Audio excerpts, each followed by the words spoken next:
یہ اللہ نے ہمیں موقع دیا ہے.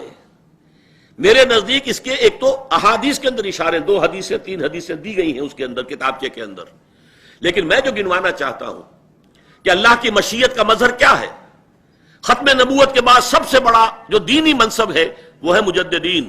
1000 برس تک مجددین امت عالم عرب میں آئے، 11ویں صدی سے شروع ہو گئے ہندوستان کے اندر. مجدد الفسانی، شاہ ولی اللہ دہلوی، سید احمد بریلوی، شیخ الہند مولانا محمود حسن، اور پھر عظیم ترین شخصیت علامہ اقبال جیسا مفکر، مولانا مودودی جیسا مصنف، مولانا الیاس جیسا مبلغ. پوری دنیا میں ان کی پیرل شخصیتیں کوئی ہے ہی نہیں. پھر تحریک خلافت پوری دنیا میں کہیں بھی نہیں سوائے ہندوستان کے. پھر یہ کولونیل رول سے آزادی سوائے یہاں کے کہ اسلام کا نعرہ لگا، کہیں بھی نہیں. کہیں وہ نسلی میلین نیشنلزم کی بنیاد کے اوپر سارا کچھ جو ہوا ہے، یہ انڈونیشیا وغیرہ میں، ملیشیا میں میلین نیشنلزم، اور عرب نیشنلزم کی بنیاد پر ہوا عالم عرب میں. اسلام کا نعرہ صرف یہاں لگا.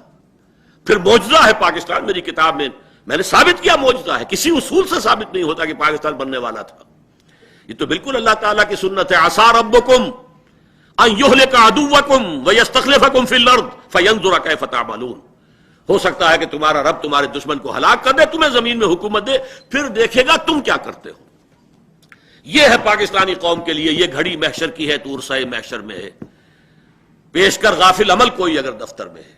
پھر قرارداد مقاصد کا پاس ہونا. پھر اب یہ سود کے بارے میں کہ جو اس وقت کا عالمی مالیاتی جو استعمار ہے، اس کا اصل جو اٹکنڈا ہے وہ تو یہی سود ہے.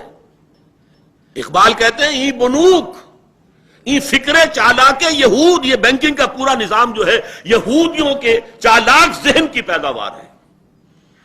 نور حق سینہ آدم ربود. اس نے انسان کے اندر سے جو اللہ کا نور تھا، نفخت فیہ من روحی، اسے نکال پھینکا ہے.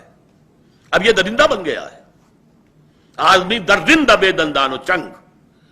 نور حق سینہ آدم ربود. تا تہو بالا نہ گرد دی نظام، دانش و تہذیب و دین سودائے خام. جب تک یہ بینکنگ کا نظام جو ہے تہو بالا نہیں ہوتا، ختم نہیں ہوتا، اس وقت تک نہ دانش کا کوئی امکان ہے، نہ دین کا، نہ تہذیب کا. اور وہی بات قائد اعظم نے کہی اسٹیٹ بینک آف پاکستان کا افتتاح کرتے ہوئے کہی کہ یہ نظام نہیں، ہمیں اپنا نظام بنانا ہوگا. تو بہرحال ان حوالوں سے اللہ تعالیٰ نے بہت سے شواہد جمع کر دیے ہیں کہ یہاں سے احیاء ہوگا. بدقسمتی سے ہم اپنا سبق بھول گئے، منزل سے بھٹک گئے. ہماری دینی قیادت نے بہت بڑی غلطی کی. ہمالیہ ایسی غلطی کی. پاور پالیٹکس میں اپنی صلاحیتوں کو، قوتوں کو ضائع کر دیا.